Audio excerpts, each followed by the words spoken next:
Mesdames, Messieurs, chers collègues, chers amis, c'est un honneur pour moi de prendre la parole ici, dans ce bel auditorium qui n'existait pas à l'époque où je fréquentais la BNU lors de mes études, il y a un demi-siècle. C'est à cette époque aussi que j'ai été marquée par mes professeurs comme messieurs Gérard Sibert, Jean-François Baumelard, Roland Recht, Edmond Lévy. Et ce n'est pas sans émotion que je vais vous présenter les peintures murales du Grand Palais Royal de Marie. Marie, dont, comme mes camarades de fouille, j'ai entendu parler pour la première fois, à cette époque au Palais universitaire, par Jean Margueron, ce site qui nous faisait tous rêver. La peinture murale a ceci de particulier qu'elle n'est pas un... Non. Quelque chose qui... il y en a une qui... Ah si, c'est ça. La peinture murale a ceci de particulier qu'elle n'est pas un support iconographique mobilier comme les tableaux, statues, reliefs ou figurines. Elle fait partie de l'immobilier. C'est-à-dire qu'elle est, par rapport au bâtiment dont elle est indissociable, comme l'épiderme d'un organisme dont l'ossature serait faite de mesures et de géométrie, la chair de briques crues, c'est-à-dire séchées au soleil, et la peau, leur enduit protecteur. Et lorsqu'il est question de palais mésopotamien, et à plus forte raison celui de Marie, la référence obligée, ce sont les analyses architecturales de Jean Margueron qu'il a développées pendant près de 60 ans et dont vous voyez ici l'ultime aboutissement avec ce module de 130 mètres de côté, c'est-à-dire 2 cordes et 20 coudées, et ce tracé directeur sur les diagonales. Les diagonales sont placés des endroits clés, à savoir le podium adossé du temple faisant partie du palais, le podium adossé de la salle 132 dans laquelle se trouvaient les peintures murales dont la restitution est exposée, et ici la dalle, le podium adossé aussi de la salle du trône, cette fois-ci donc c'est le podium royal. Il est sûr que mes études sur les peintures murales n'auraient pas pu être conduites sans un dialogue permanent avec ces études architecturales et toutes les remises en question qui ont touché aussi bien la chronologie des peintures que leur extension. Alors d'abord, nous allons quelques mots sur la situation de ce grand palais royal situé dans le centre monumental du Tel, qui en réalité ne recouvre pas, enfin, a été beaucoup érodé et ne recouvre pas toute la superficie de la ville originelle qui a été restituée sur un plan circulaire. Et le palais royal lui-même a hérité d'un bâtiment antérieur. Le palais royal date de la ville 3, donc a été construit par un Chakanaku, on ne sait pas exactement lequel. Il a donc comme antécédent un bâtiment, ce que vous avez en noir là. Donc c'est le pseudo-palais de ville 2 parce qu'il a été interprété maintenant comme un temple manufacture. Le palais royal a été donc détruit par Hammurabi de Babylone en 1759. Ce temple manufacture, justement, son centre était cette partie-ci. Et c'est pourquoi cette zone, même dans le grand palais royal de la ville 3, est restée une zone également religieuse, une zone de temple.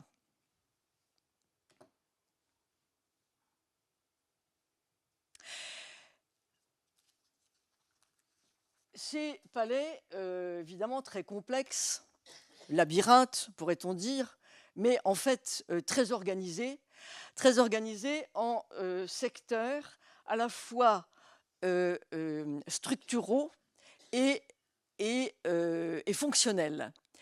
Ceux qui vont nous intéresser le plus, c'est évidemment là où il y a des peintures murales, c'est-à-dire d'une part celle de la salle 132 que vous avez ici, qui ouvre largement sur la cour 131, qui fait partie du secteur de l'accueil et de la distribution de toutes les circulations vers les autres secteurs du palais. C'est le bloc officiel que Jean Margueron a appelé M, avec les peintures qui sont ici.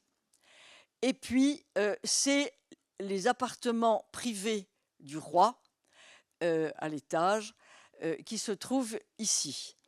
Bon, les mesures, vous les avez écrites, donc on avait dit 130 mètres de côté à la base, mais avec l'extension de la fin de la période, évidemment, ça fait 180 mètres, et le bâtiment fait près de 300 salles et cours.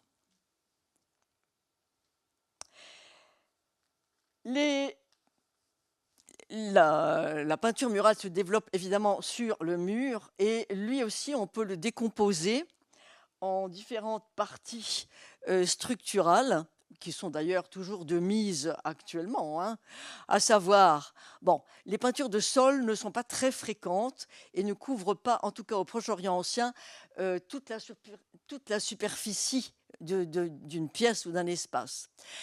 Mais vous avez très généralement, presque toujours, une plinthe d'une hauteur variable entre 25 cm, 1,50 m, hein, ça dépend.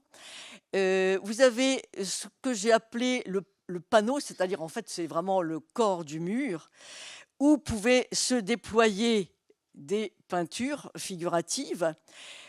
C'est le bandeau, qui est un décor assez fréquent, à une hauteur de 1,80 m environ, et qui souvent recouvrait une réalité architectonique, c'est-à-dire par exemple une poutre de chaînage.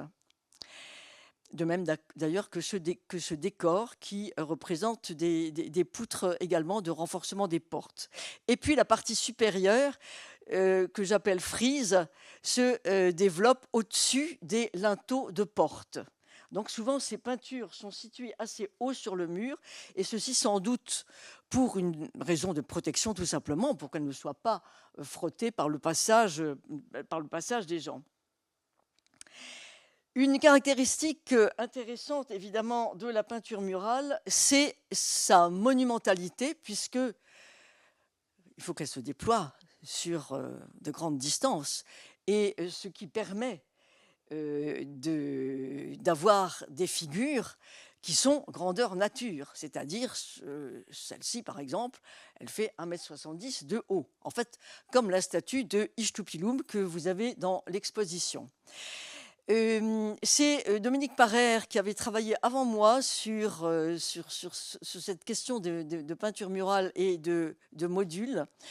Et si vous voulez, j'ai simplement repris un peu ses études à elle, et puis je les ai schématisées pour voir un petit peu quelles sont les mesures globales et les mesures internes, parce qu'en fait, avec rien que une tête, un buste ou des hanches ou des jambes, on peut déterminer, alors je ne dis pas la dimension exacte de la figure, hein, à quelques centimètres près, mais on peut déterminer le module. Et à partir du module des personnages, eh bien, on peut voir, selon le nombre de personnages, on peut voir l'extension de la peinture, parce que malheureusement, la plupart du temps, ces peintures sont retrouvées en fragments. D'ailleurs, le palais de Marie est pour cela, pour le Proche-Orient, tout à fait exceptionnel au point de vue vestige. parce que d'abord, bon, il y en a une qui a été retrouvée en place, on y reviendra, et que la quantité là, même si c'est extrêmement abîmé, la quantité de peinture murale est tout à fait exceptionnelle pour le Proche-Orient, qui, il faut le dire, a un sol très humide, qui fait que ces vestiges se conservent très mal. Surtout que le support de ces peintures n'est pas de la fresque. La fresque, ça vient de l'italien affresco, c'est-à-dire que les pigments sont posés sur un enduit humide et un enduit à base de chaux. Or, dans les régions proche-orientales, sur l'Euphrate en tout cas, on utilise assez peu la chaux. Elle existe, on a de l'enduit de chaux à Marie, mais la plupart du temps, c'est de l'enduit de terre, c'est-à-dire que c'est le même matériau que la brique, c'est-à-dire c'est de la terre argileuse mélangée à de la paille hachée, et puis avec beaucoup d'eau, donc pour en faire quelque chose de plus malléable. Et ces enduits de terre se conservent évidemment très mal. Mais on a aussi, et justement dans la cour 106, la cour du Palmier, on a aussi de l'enduit de jousse, c'est-à-dire de plâtre, en fait, ce qui provient de la calcination du gypse. Et là, ça se conserve beaucoup mieux. Néanmoins, ça ne résiste pas à l'eau comme le fait la vraie fresque. Parce que dans la fresque, avec le fait que les pigments sont appliqués sur un enduit humide, les pigments, ils migrent à l'intérieur du matériau et par conséquent, ils sont bien fixés. Et donc, les fresques, on peut les laver à grande eau, comme j'en ai fait l'expérience au Centre d'études de peinture murale de Soissons, qui d'ailleurs a procédé à des restaurations de peinture de Marie. Donc, sur cet enduit de finition, eh bien, on pose les pigments qui sont des pigments minéraux. Alors, beaucoup à base d'oxyde de fer pour tout ce qui est rouge, jaune, ocre, noir de carbone. Et puis aussi, mais alors ça, c'est seulement à partir du 2e millénaire, du bleu, qui est un matériau artificiel, puisque c'est du silicate de cuivre de calcium, c'est du bleu égyptien. Je vais passer maintenant en revue donc, les principales compositions peintes du palais, et je les prends par ordre chronologique, en commençant par la plus ancienne, et c'est justement celle qui provient de la salle 132.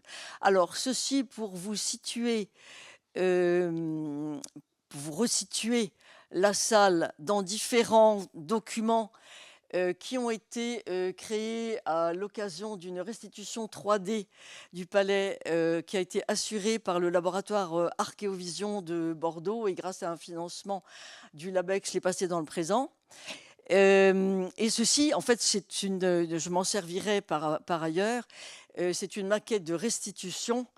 Non, pardon, c'est la maquette de la ruine du Palais de Marie au 100e, qui avait été commandée pour le musée du Louvre à l'époque par Pierre Amiet, et qui est toujours exposée. Alors que la maquette de restitution que vous voyez dans l'exposition, ce qui est une grande chance, parce qu'elle est maintenant dans une réserve externalisée, c'est-à-dire qu'on ne peut plus la voir. Donc, ces deux maquettes ont été faites pour le Louvre, mais on ne peut plus voir que celle-là, ce qui est pédagogiquement très pratique parce qu'elle est vraiment exacte au 5e.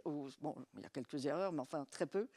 Elle est exacte au 100e et ça permet d'avoir une vue d'ensemble et surtout les couleurs, en fait.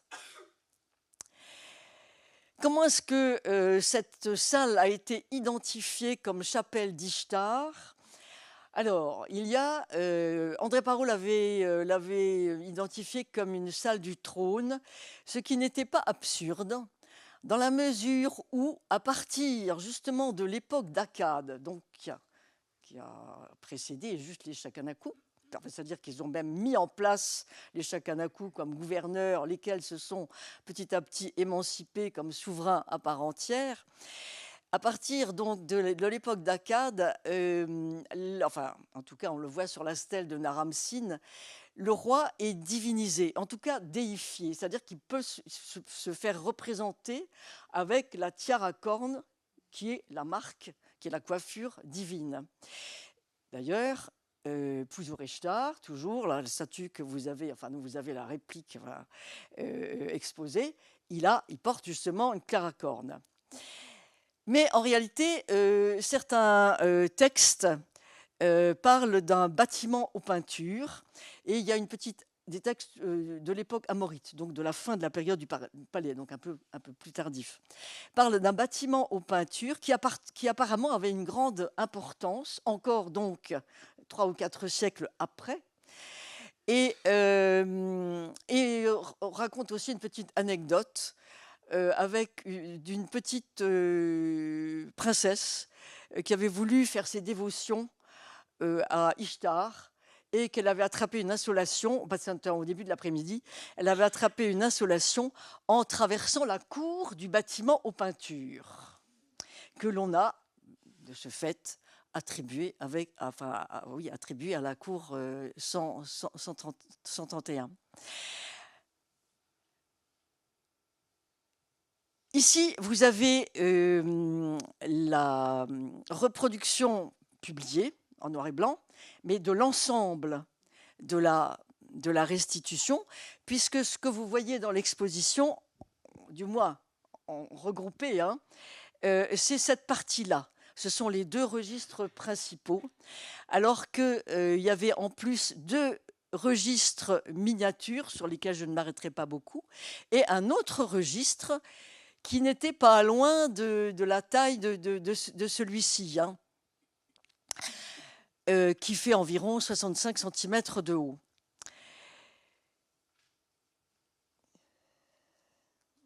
Alors oui,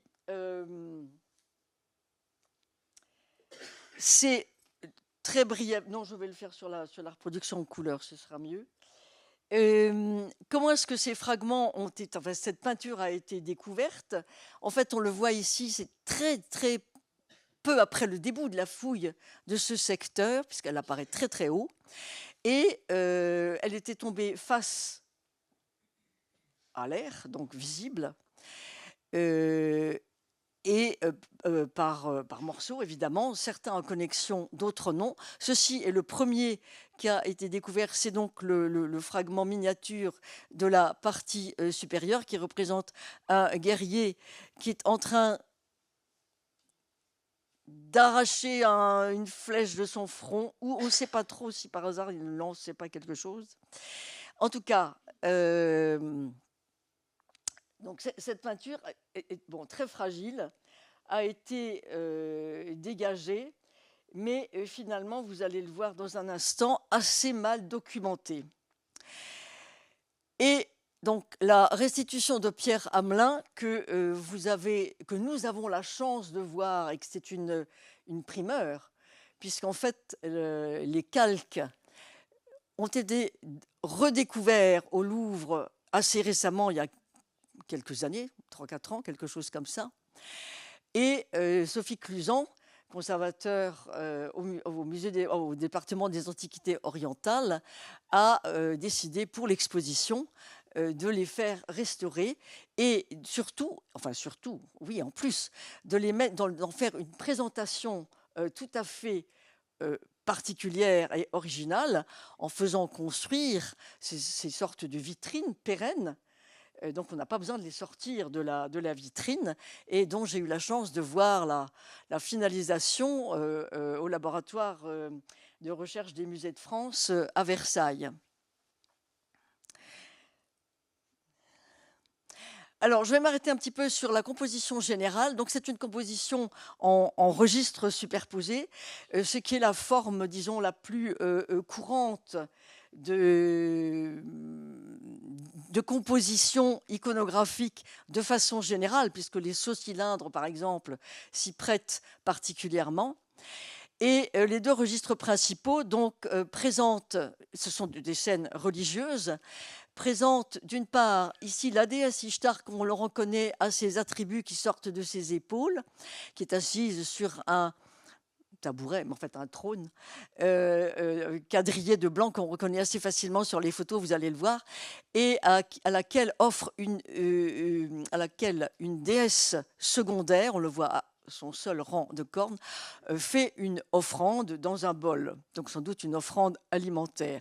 Et ici, nous voyons les flammes d'un disque flammé qui représente sans doute le soleil, souvent associé à la lune d'ailleurs. Ici, nous avons des comparses qu'on ne comprend pas forcément très très bien. Et de part et d'autre, des êtres fantastiques, fabuleux.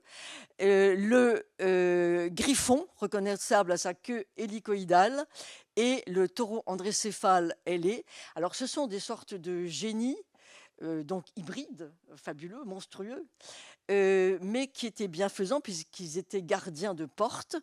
Et un millénaire plus tard, ils seront représentés de façon en sculpture colossale au palais de Khorsabad, par exemple. Sur le registre inférieur, alors là aussi, on voit une scène, cette fois-ci, de libation, qui est réalisée par le roi, reconnaissable à sa coiffure, à son polos haut. Et donc, il fait une libation. En fait, les flots, d'ailleurs, se répartissent dans plusieurs endroits, hein. Et il le fait à une divinité assise sur un trône montagne, marqué par les écailles. Isabelle Végan vient de vous expliquer cela. Et le roi est assisté par une déesse qui intercède, une déesse lama, aussi une déesse secondaire, comme celle-ci en fait, et comme celle-ci. Et elle est suivie par un personnage portant une masse d'armes et vêtu d'un pagne court alors qu'il est torse nu, et que Sophie Cluzan interprète comme éventuellement étant le fils du roi en question.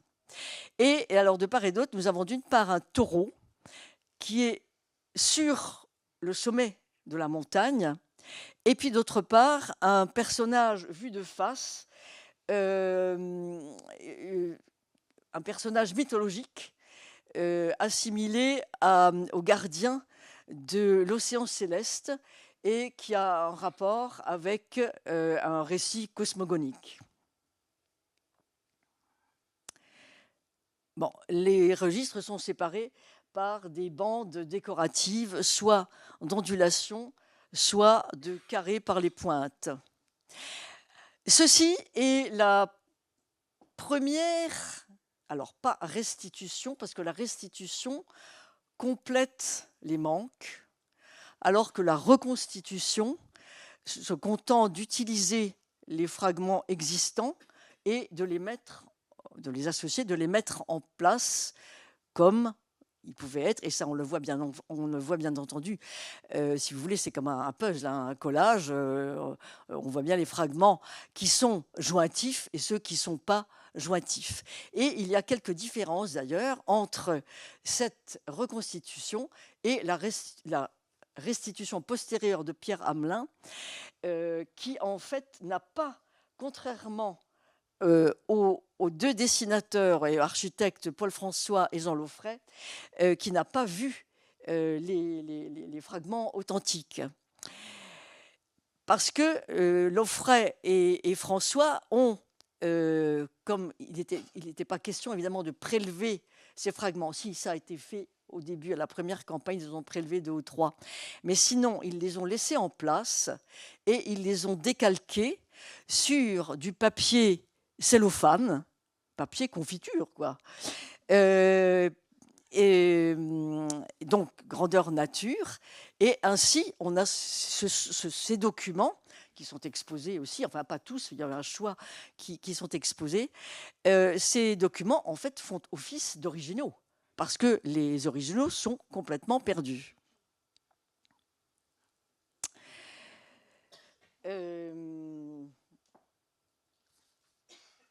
Oui, alors ceci est une, c'est la, en fait, c'est la reconstitution de François et Laufray, mais comme celle-ci n'est publiée que en noir et blanc, eux, ils l'avaient faite en raboutant les calques, les décalques originaux, en les raboutant, en les collant, et puis en faisant la photo pour montrer l'ensemble que ça pouvait faire.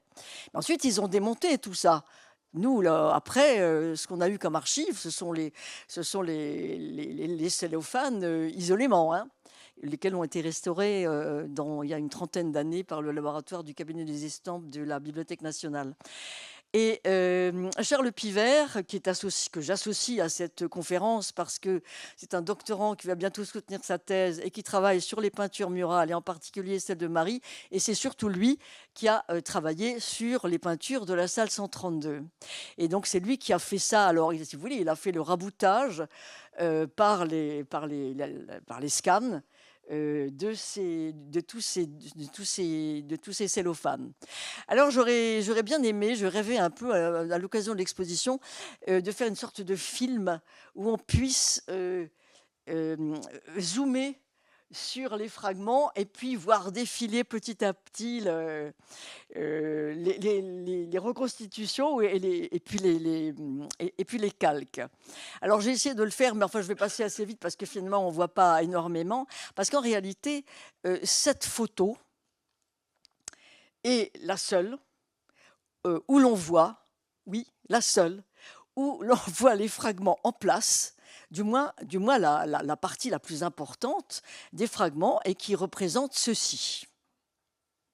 Et ça, on le voit avec, vous avez le roi ici à l'extrémité, et puis là, vous avez le trône de la déesse Ishtar ici. En plus de ça, la photo, elle est prise avec le haut en bas. Bon. Mais c'est assez déstabilisant de montrer la photo à l'envers, en fait. Donc, j'ai préféré mettre les restitutions à l'envers et puis un rappel à l'endroit. Bon, on ne va pas s'attarder dessus. Donc ici, on a la partie avec la libation du roi, dont on voit quand même assez bien ici hein, le vêtement. On voit également ici l'espèce d'autel. Et ici, c'est assez important parce qu'on a la jonction entre les deux registres. Et donc le rapport entre le registre supérieur et le trône d'Ishtar, et puis l'emplacement de la croupe du taureau, ce qui va nous intéresser particulièrement.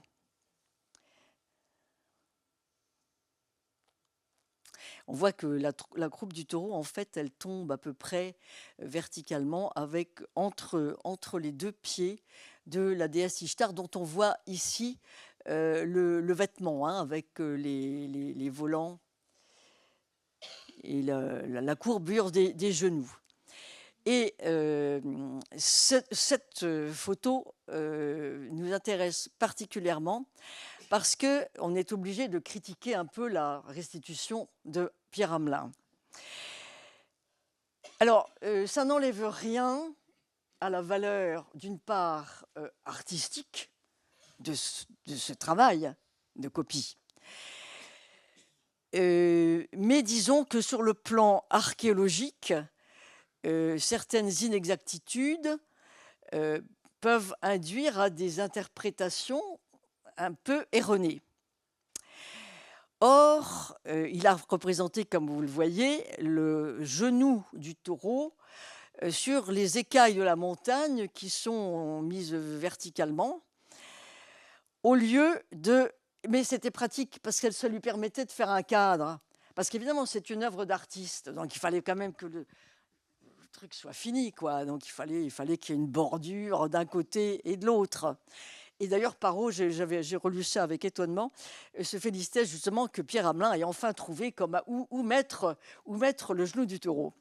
Et en fait, on voit bien sur cette photo que c'est quand même si le collage n'est pas absolu, hein, il y a un peu des distorsions, mais il est quand même, disons, les écailles, on le voit très bien, elles sont dans le même sens que les autres. Donc, en fait, le genou du taureau, il tombe par terre sur le sommet de la montagne.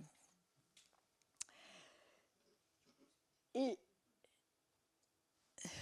qu'est-ce que ça peut donc représenter? Alors, on peut avoir des animaux donc, qui ont comme ça le genou en terre. Vous avez ici ce capriné en train de se désaltérer à un cours d'eau, et on voit, mais on voit qu'il est en position statique, en fait. Hein. Il est avec l'arrière-train levé, mais l'avant de façon à pouvoir boire.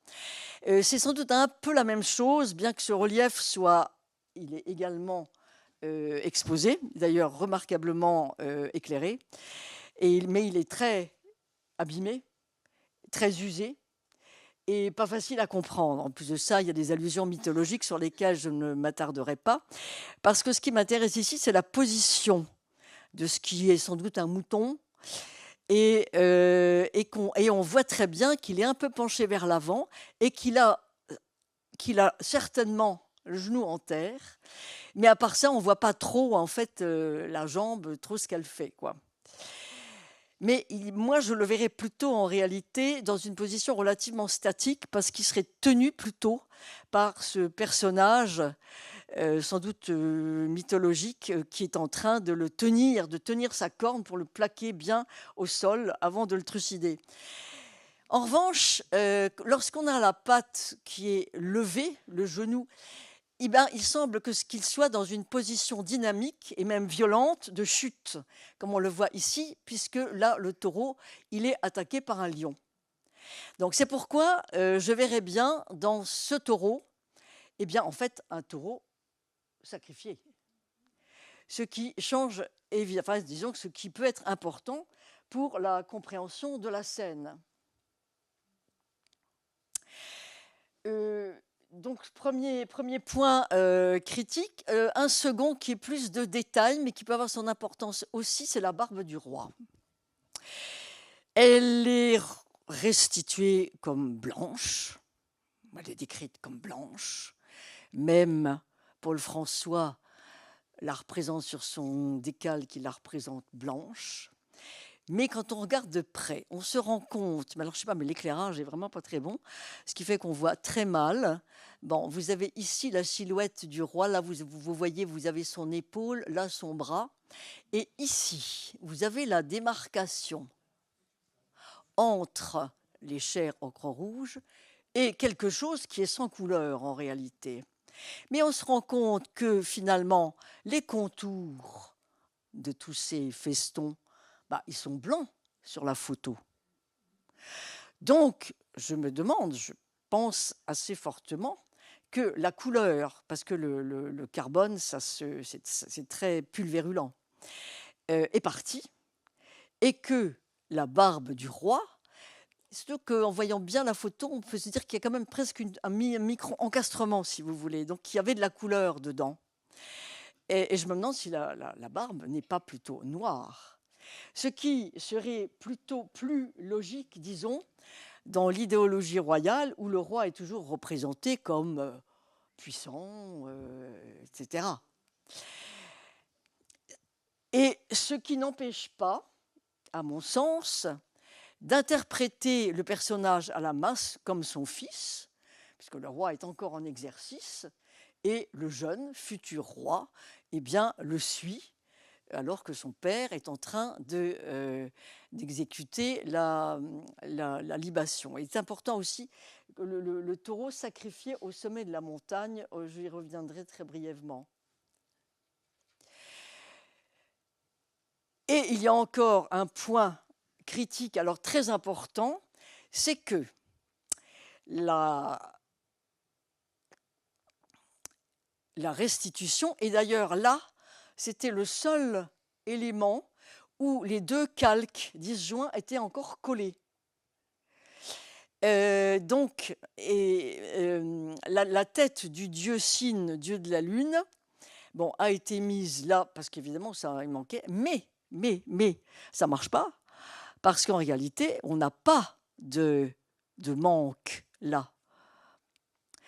Par contre, et en plus le croquis inédit de situation et qui est présenté aussi dans l'exposition montre que la tête de cygne était beaucoup plus du côté sud. Bon, elle n'était pas du tout liée à tout cet ensemble. Et par conséquent, ceci, on peut vraiment dire que c'est un faux collage et que le dieu assis sur la montagne, ce n'est pas le dieu le dieu Cygne. C'est fort dommage parce que du coup, on ne sait pas du tout de quel dieu il s'agit. Peut-être qu'on le saura, parce que tout ça est encore en étude. Hein. On sait, peut-être par le vêtement, enfin peut-être Dominique Beyer aura une idée. Donc, ceci fait quand même des points assez importants, disons, pour l'interprétation de la peinture, laquelle d'ailleurs, de ce fait, est beaucoup plus étendue que les 3,35 m de long sur les 3 mètres de... le contraire, 3,35 m de haut sur 3 mètres de long, puisqu'en fait, elle devait sans doute s'étendre sur pratiquement toute la longueur de la salle. Et avec ce registre supplémentaire, elle allait aussi plus haut. D'ailleurs, la hauteur estimée de la salle, lorsque nous avons travaillé avec Jean Margueron sur la restitution 3D, la restitution virtuelle, eh bien, elle s'est évaluée avec le lanterneau d'éclairage de la salle, qui sinon ne serait éclairé que par la porte, une douzaine de mètres. C'est-à-dire, en fait, le mur plutôt dans les 10 mètres, quoi. Un mot aussi sur la datation.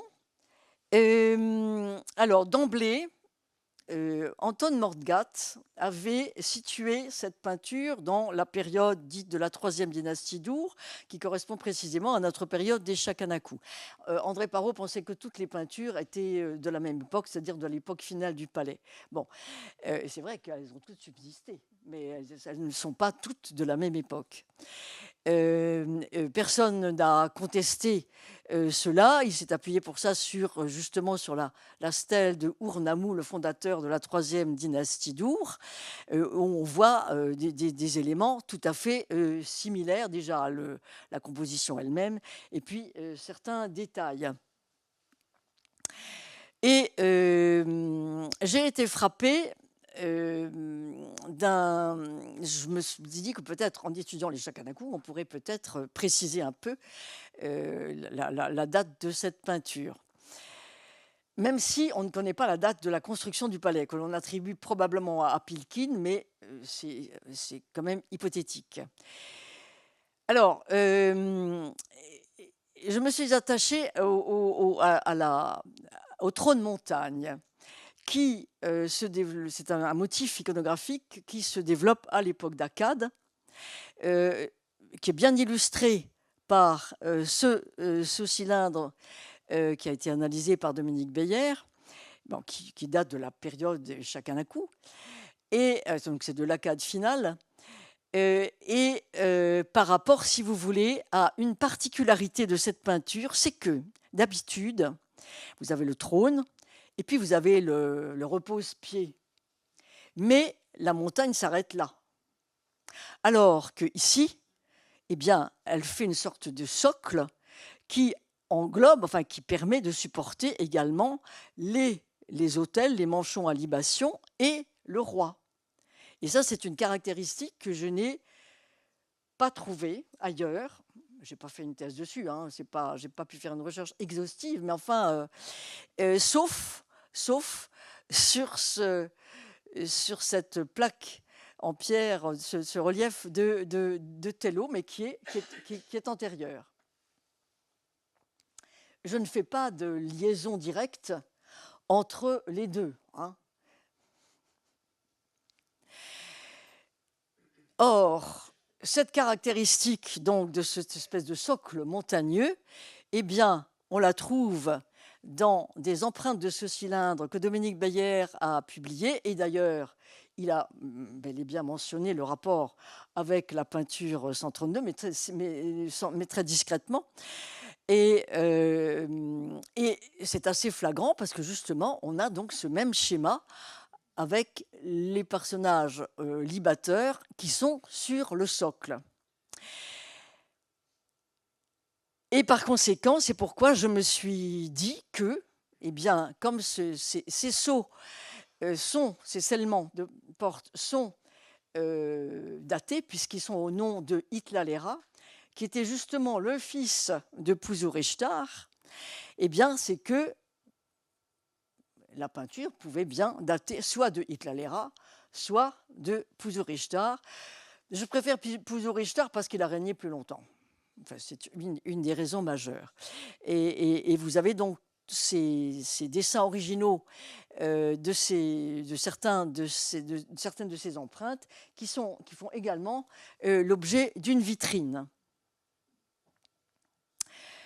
Alors, si on veut inciter sur les caractéristiques dites troisième dynastie d'Ur, bon, on a la forme du manchon en libation, alors je ne vous ai pas rendu attentif à un détail, c'est qu'on a un vase qui se promène comme ça dans le champ, hein, il est porté par personne, et en fait, c'est un motif que l'on trouve justement à cette époque, et ce sont des petits génies qui volent et qui planent en fait, et qui versent et qui ont en main un vase aux eaux jaillissantes.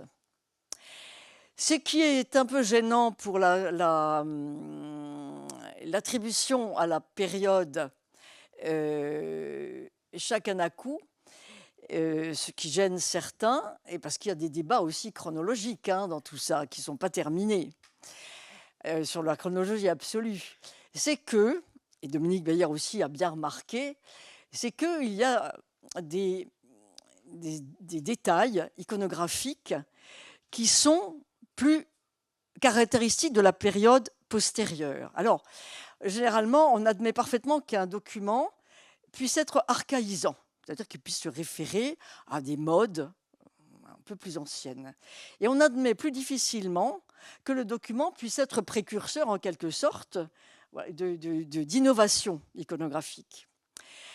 Et ces innovations étant, mais je ferai remarquer que c'est sur le sous-cylindre, donc, et c'est une raison pour laquelle j'attribue plutôt la peinture au père plutôt qu'au fils, c'est que on a par exemple la représentation du contrepoids des colliers des déesses, parce que c'était des colliers à plusieurs rangs très lourds, et pour que ça les fasse pas trop mal, elles avaient des contrepoids dans le dos. Et il y a le contrepoids, il y a le bonnet de ce personnage qui est un peu trop épaté, il y a le vêtement court, et il y a aussi le symbole astral, qui est aussi un petit peu plus tardif, mais enfin ce genre de choses, c'est toujours un peu aléatoire. Ce qui me fait néanmoins, et toujours dater des Shakanaku, c'est qu'on a dans un autre secteur du palais, dans la maison des femmes au nord-ouest, 2 fragments de peintures qui sont de la même veine que celle de la salle 132, avec les mêmes caractéristiques de couleurs réduites au noir, au blanc et aux ocres, rouge, jaune, un peu de gris, alors que dans d'autres peintures, on a d'autres couleurs, on a du bleu et du vert. Donc, si vous voulez, il y a un certain archaïsme là dans les couleurs. D'une part. D'autre part, c'est apparemment, ce sont 2 fragments, mais celui-ci atteste en tout cas une dimension aussi assez importante, puisque c'est une volute, un palmier stylisé peut-être. On arrive quand même à une 50aine de centimètres pour ça. Donc, ce n'est pas tout petit comme peinture. Donc, disons qu'il y a une certaine ambition dans ce décor. Et il y a également, mais alors là, évidemment, c'est un objet mobilier, donc on ne peut pas... Bon, et ces peintures ont été trouvées en plus sous le dallage de la dernière période. Donc, datant d'une période antérieure, disons, datant d'avant des réfections. Et oui, un autre document qui est de la mosaïque, dont des éléments sont exposés également. Là, ça a été restitué par André Parot. On a des détails comme ces motifs d'ailerons, ou on ne sait pas trop comment les nommer, Et puis bon, des figures géométriques qui rappellent tout à fait un tapis. Donc tous ces éléments font que je me plais à attribuer à Pouzo Richter la peinture de la salle 132. Pouzo Richter qui n'a pas été trouvé à Marie, comme vous le savez, mais qui, vraisemblablement, avait sa place à côté d'Istupilum, lui retrouvé au pied de la tribune de la salle du trône. Istupilum, l'ancêtre antérieur à la construction du palais royal. C'est-à-dire qu'il a été déménagé d'un palais antérieur, peut-être le palais dit fantôme, et puis mis dans le grand palais royal. Je vais en venir aux autres peintures du palais en m'y attardant moins, en commençant par la cour 106 et la peinture de l'investiture. Ici, c'est pour vous resituer les choses les unes par rapport aux autres. Là, le 132, cour 106, cour du Palmier, la peinture de l'investiture se trouvant ici, juste à l'entrée vers cette salle 64, qui est en fait intermédiaire entre la cour elle-même et la salle du trône. Elle a été retrouvée, elle, en place, et elle se trouve exposée au musée du Louvre. Hein. Alors, cette peinture a été incendiée lors de la destruction finale par Hammurabi de Babylone, et donc elle est très noircie. Et malgré certaines restaurations, dont l'une qui date quand même d'il y a 20 ans maintenant, et donc on la lit mieux sur le facsimilé qu'en avait fait Jean Laufray. Elle tire son nom de la scène principale qui est ici au centre, à savoir la déesse Ishtar, toujours elle, avec son pied posé sur le lion, son animal attribut, et le roi qui reçoit ou qui touche les insignes du pouvoir, l'anneau et le cercle et le bâton. La composition générale, alors justement au contraire de la plupart des compositions, est une composition en tableau et non pas en frise, symétrique, qualifiée de triptyque, oui c'est ça, avec donc une partie centrale bien très nettement encadrée, et qui, grâce, si vous voulez, à des détails de tout ce qu'il y a autour, laisse entendre qu'il s'agit d'un espace intérieur, alors qu'ici, il s'agit d'un espace extérieur, puisqu'on a ces palmiers sur lesquels grimpent des individus qui sont en train soit de les polliniser, soit de cueillir des dattes. Et de part et d'autre de cette partie-là, nous avons deux arbres symboliques qui rappellent les hampes bouclées du fin du 4e millénaire qui flanquent les portes de temples. Et puis on a aussi un ciel bleu et puis un bout de colombe qui vole et qui représente vraisemblablement Ishtar. Et je vais vous faire remarquer tout de suite ici, mais c'est pour anticiper sur la suite, c'est que donc, nous avons cette peinture encadrée et vous avez juste concomitant tout à fait adjoint, vous avez le décor de bandeau du reste de la cour. Oui, alors ici, bon, entre les deux arbres, vous avez une superposition de trois animaux fantastiques, toujours gardiens de l'entrée, d'eux-mêmes d'ailleurs que les déesses Lamassu. Et puis cet encadrement que Antoine Morgat aussi avait assimilé à une bordure des franges de tapis, procédé d'ailleurs qui est très ancien, puisque une des plus anciennes peintures datant du 9e millénaire, donc du début néolithique, en Syrie représentent aussi des motifs de ce qu'est actuellement les kilim, hein, des motifs géométriques de tapis. Et bon, ce n'est pas le seul exemple, puisqu'ici à Mumbaka, mais c'est une peinture plus ancienne, on a trouvé quelque chose d'un petit peu similaire, mais de beaucoup moins monumental. Ceci pour que vous voyez un petit peu plus près, disons, les personnages, les détails des personnages, les vêtements, je ne m'y attarde pas. Et cette peinture a fait couler des flots d'encre, entre autres pour savoir exactement, disons, parce que c'est une peinture très savante, en réalité. Déjà, elle est construite, et ça, c'est dû à Jean Margueron qui avait... c'est dû à Jean Margueron qui, en fait, s'est beaucoup appuyé là-dessus pour, après, faire des recherches sur les tracés directeurs de l'architecture. Alors, la construction, c'est à partir du petit côté. Bon, on fait un carré. Là, on tire la diagonale. Et lorsqu'on rabat avec un compas la diagonale, ça nous donne un rectangle. Un rectangle de proportion à racine de 2. Ici, la peinture, on fait 2 fois le rabattement de la diagonale. Donc, c'est c'est A racine de 3. Pardon. Donc, il y a déjà quelque chose dans les chiffres qui est très recherché. En outre, il se trouve que le croisement des diagonales se trouve exactement à la base du visage de Ishtar. Et ce n'est sûrement pas un hasard.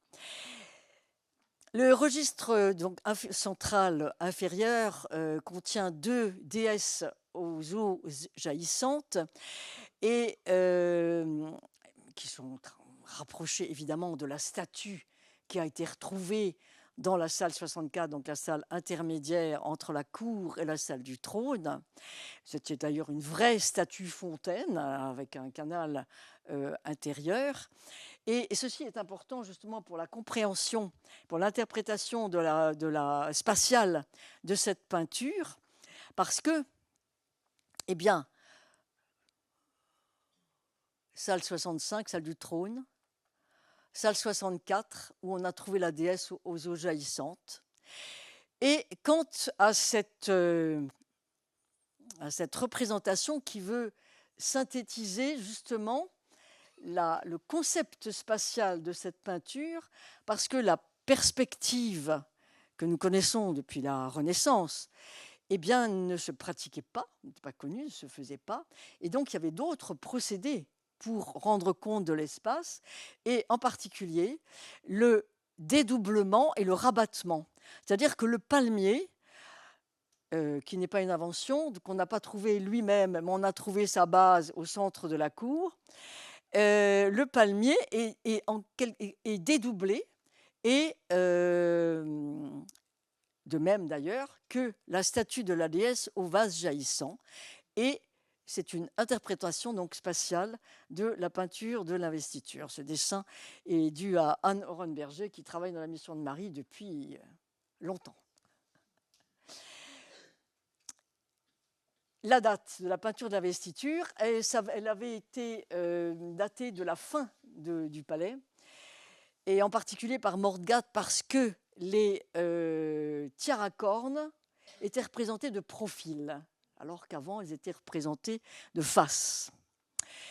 Mais Jean Margueron a encore une fois mis en cause cette datation pour des raisons techniques.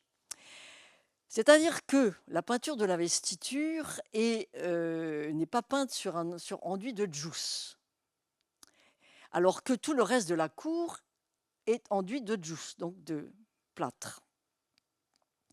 Et est-ce qu'on peint, est-ce qu'on va mettre un enduit de terre moins solide sur un enduit de djous? Alors, en interrogeant aussi un atelier, mais cette fois-ci sur la peinture à Strasbourg, un professeur de la... Comment ça s'appelle maintenant? Oui, la Haute École des Arts du Rhin me dit que c'est faisable. C'est faisable. Bon. Mais des mesures, enfin des recherches archéométriques au moment de la restitution, de la restauration, du nettoyage de la peinture de l'investiture dans les années 2002-2003. Une espèce de micro-sondage a été fait et on a vu que l'enduit, c'était de la chaux.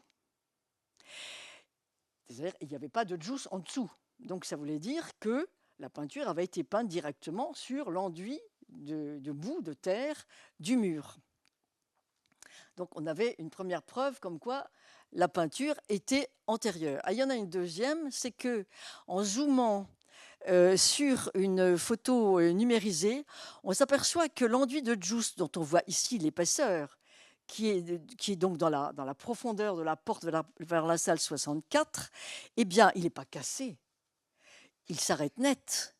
Ce qui prouve vraiment que la peinture a été réservée. C'est-à-dire que tout ce qui est décor de Jousse, c'est fait autour de la peinture de l'investiture, qui devait avoir une très grande importance, puisqu'elle a été conservée.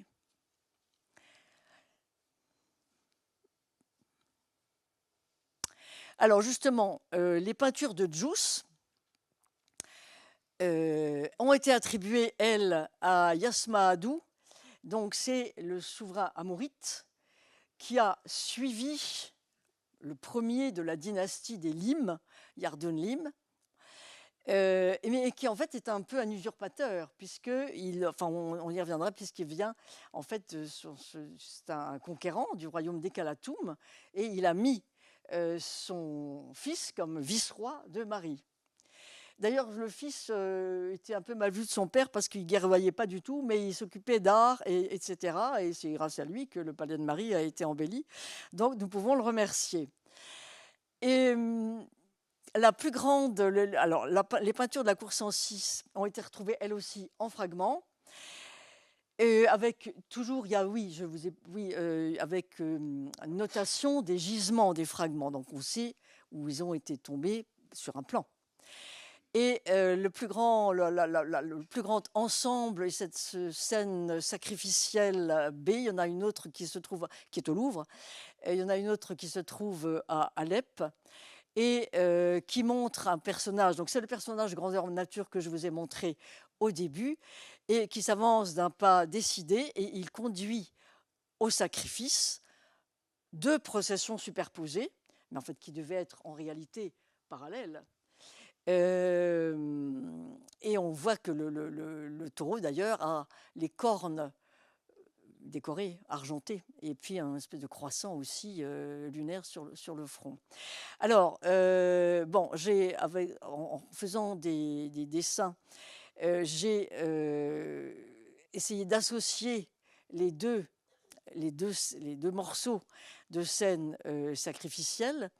Vous remarquez que le roi, non seulement a une allure décidée, mais là, ce n'est pas un collage, puisqu'il y a des manques, mais le module correspond tout à fait, et que le roi marche en fait au bord d'un cours d'eau, lequel lui-même est bordé d'un entrelac d'ondulations qui montre en fait des canaux.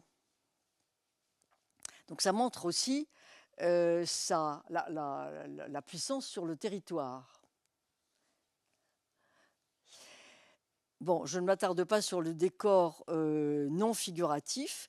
Et en tout cas, vu que la hauteur de mur conservée avoisine les 3 mètres, ces peintures ne pouvaient pas se trouver plus bas. Et comme le linteau de la porte est estimé à un peu plus haut grâce à son décor là, devait se trouver par ici, on peut placer ces peintures justement au-dessus des linteaux de porte, excepté la porte menant vers la salle 64 qui, plus large, et pouvait très bien être plus haute aussi. Donc, on revoit le roi au bord du fleuve et des canaux. Et puis, on a un autre fragment de figure royale qui se trouve alors pas sur le même mur, mais sur le retour de mur, en costume bleu d'ailleurs, alors que tout le reste est à dominante rouge. Il est là, poignard à la ceinture.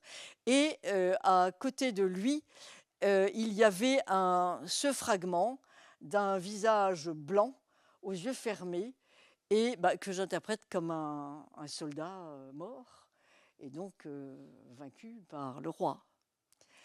Et les fragments que vous allez voir tout de suite montrent des personnages d'assez grands modules, mais pas aussi grands que celui du roi, avec des bijoux. Donc certainement des dignitaires. Et on a également un registre miniature. Alors là, les emplacements sont un peu hypothétiques, hein, d'une dame au turban que vous avez ici. Et voici donc deux dignitaires se faisant face, l'un avec une main, et puis ici avec des colliers à pendentifs. Et puis le thème guerrier n'est pas du tout absent, puisqu'il n'est pas seulement absent ici avec le roi lui-même qui borde la peinture, mais aussi sur ces murs-là, mais qui ont gardé très peu de fragments. C'est pour ça qu'on ne peut pas vraiment restituer.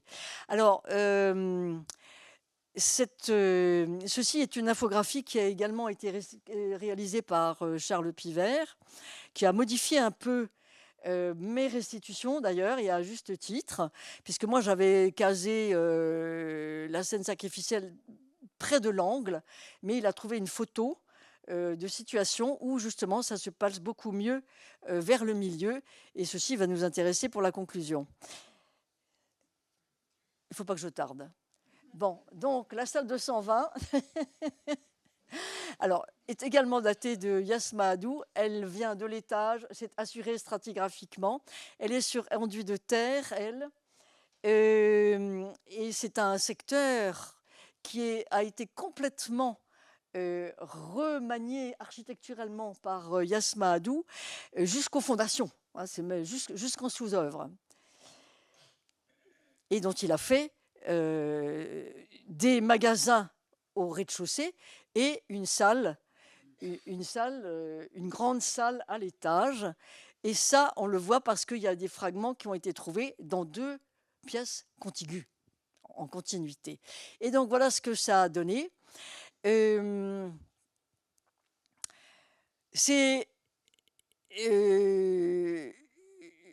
a fait plusieurs types de restitutions. C'est donc une longueur totale de 14,70 m, une hauteur par rapport au sol qu'on peut estimer à 2 mètres. La hauteur des personnages, disons de l'ensemble de la scène, fait un peu plus de 3 mètres, et la hauteur d'un registre 1,50 m, ce qui fait que les personnages, il n'y a pas de module 1, c'est-à-dire il n'y a pas de module aussi grand que dans la cour 106, ce qui n'est pas étonnant, puisqu'on est dans un espace intérieur et forcément plus restreint que la cour elle-même. Alors, les thèmes.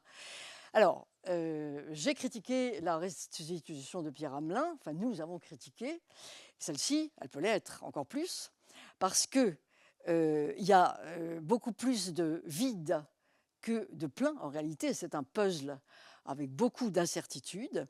Je vous disais qu'on peut restituer le module d'un personnage avec un bout de vêtement, c'est vrai. Alors, si vous voulez, ce qui est assuré, c'est 2 registres avec fond de couleurs différents. C'est la taille des personnages, c'est grosso modo les thèmes, puisqu'on a le roi en train, à côté d'un lion, ça ne peut être qu'une chasse au lion, la chasse au lion étant une prérogative royale. Le roi recevant un défilé de personnages, ça ne peut être que des tributaires. Et puis, le roi victorieux de ses ennemis, et la restitution, on l'a faite sur le modèle du sceau de Mukanichoum, mais celui qui est exposé, c'est celui d'Anacine Taklakou, mais enfin, c'est un peu du même ordre. Et je dois à Pierre Quimenoer la patte vigoureuse et expressive des personnages. Pierre Quimenoer, qui, bien qu'architecte actif et membre de la fabrique de la cathédrale, m'avait gracieusement fait tous ces dessins. Il s'était beaucoup amusé d'ailleurs parce qu'il voulait mettre des tiers à cornes à tous les personnages. Et là, je dis halte là, parce que justement, le thème est exclusivement profane. On n'a absolument pas d'allusion à la divinité, sauf peut-être avec le décor d'étoiles. Bon, ça c'est registre miniature qui a été trouvé justement dans la partie de la salle 219, donc qui fait la jonction, ce qui a permis de restituer l'ensemble de la salle. Je remets les modules, c'est pas la peine.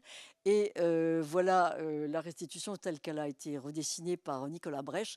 Et celle-ci, celle de la 3D, mais qui n'est pas une réussite parce qu'ils n'ont pas fait d'effort, mais on n'avait plus le temps pour remettre un peu des textures, quoi. Donc il a juste plaqué la mise en couleur de Anne Orenberger. Et en fait, les liens entre l'architecture et la peinture sont réciproques, puisque c'est grâce à la peinture et au fait qu'il n'y avait presque pas de fragments au milieu de la salle, que a pu être restituée cette porte, et de ce fait, finalement, l'organisation de ce secteur des appartements royaux à l'étage. Enfin, ce sont des processus qui sont faits aussi dans l'archéologie classique. Alix Barbet fait un peu la même chose. Alors, en conclusion, bon, il est bien évident que toutes ces images renvoient à l'idéologie royale. Le roi est effectivement l'intermédiaire entre les hommes et les dieux, dont il détient le pouvoir, comme on l'a vu dans la peinture de l'investiture. Mais il est aussi le garant de la prospérité de son pays, d'où ces représentations de vases aux eaux jaillissantes, et d'organisateur de son pays, puisque attesté par la représentation du fleuve et des canaux. Et les rois et les dieux sont indissociables, en fait. Mais la conception de la royauté, elle dure jusqu'à maintenant, parce que le sacre de Charles III reflète beaucoup des pratiques de l'Antiquité. Mais il semble que, d'après les peintures en tout cas, mais il faut toujours se méfier de raisonnements à partir de peu de documents, il semblerait qu'entre la salle 132, si vous voulez, où le roi est présenté comme un serviteur du Dieu, entre la peinture de l'investiture, et puis la peinture de l'investiture où là il reçoit le pouvoir des dieux, et puis les peintures hautes. Alors aux peintures hautes, on n'a pas de représentation divine anthropomorphe ou zoomorphe.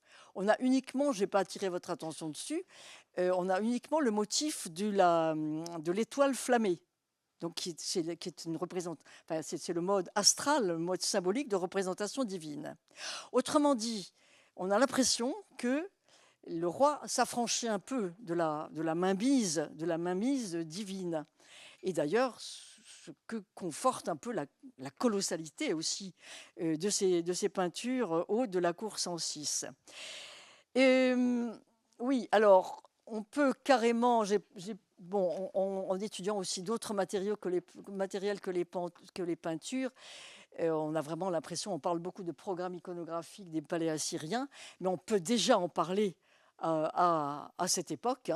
J'en fais un petit peu le résumé ici avec cette photo. Je mets d'ailleurs en zéro la statue de Dishtupiloum, puisqu'en fait, c'est un palais antérieur. Et ceci simplement pour vous dire que tout n'est pas réglé avec les Shakanaku, parce que la chronologie que je présente n'est pas tout à fait la même que celle qui est dans l'exposition et le catalogue. C'est parfois plusieurs dizaines d'années, mais souvent à quelques années près. Je voudrais faire remarquer juste encore le souci de conserver des documents anciens, ce qui est d'autant plus frappant entre la peinture de l'investiture et les peintures hautes, puisque justement la dynastie qui a fait ces peintures hautes, qui montrent, comment dire, une espèce de suprématie, enfin qui veulent vraiment montrer le pouvoir, eh bien, elle était considérée comme usurpatrice, mais elle a quand même gardé la peinture de l'investiture de la dynastie précédente.